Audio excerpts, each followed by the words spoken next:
Recently, hepatitis A has been in the news quite a bit, but there are a lot of questions surrounding this disease. And here to shed some light on hepatitis A is Dr. Jeffery Fenyves from Tri-Cities Gastroenterology. Thank you for being here today. Oh, thanks to be with you, Chris. First of all, I think one of the prevalent questions that a lot of folks have on their minds is how has hepatitis A spread? Sure.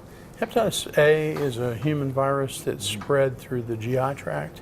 So we don't like to talk about it a lot, but it's fecal oral, which, basically people often get diarrhea with it. And then the contaminated food or contaminated contacts can cause spread of virus orally. Oh, and so who's at risk? Who's most at risk for hepatitis A? Sure. One of the big groups is travel. Whenever you travel to a country, much of South America still has some endemic hepatitis A, which means people can pick it up in the water or the food. The other big group here in the United States is people eat in restaurants.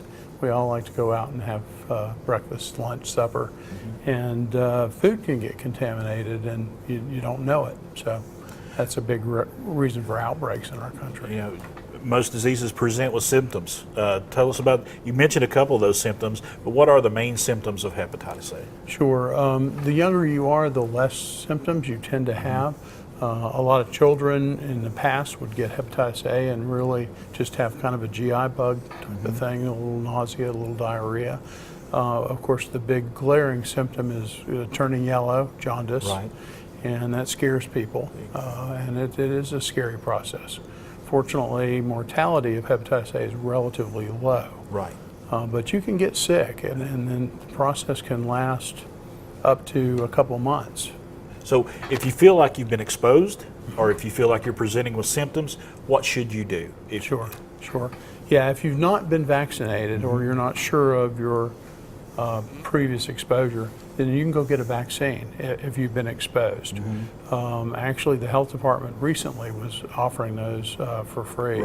And so you get vaccinated if you think you've been exposed. There's also an immunoglobulin, which is an antibody that you can get. It's a human product that fights and binds the virus in the blood, and that is also protective for about 2 months. And let's talk about, I was asking you this off camera just a moment ago, but there are differences. You have hepatitis A, B, and C. Could you go through there and kind of give us an overview of the differences in these three diseases? Sure, and thanks for bringing that up, because a lot of people have heard about chronic hepatitis, and that can lead to liver cancer. And that's typically with hepatitis B and with hepatitis C.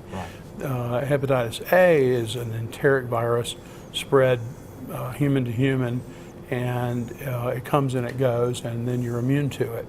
Hepatitis B and hepatitis C can become chronic and actually can cause liver failure. Hepatitis B is typically spread by secretions, sexual secretions, oral secretions, and blood, where hepatitis C is primarily transmitted just by the blood. All right. And, with it being in the news so much, hepatitis A here recently, there may be some misconceptions out there. Can you talk about some of the misconceptions you've heard of with hepatitis A?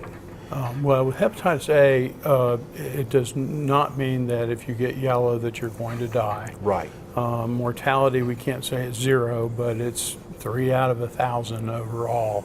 So it's a very low risk of mortality. And it doesn't mean that you can pass it to somebody by simply touching them. You have to have fecal contaminated secretions or contact in order to pass that. All right, Dr. Jeffery Fenyves, great information. Thank you so much for being here today. Folks, if you need more information, check out that website right there at the bottom of the screen.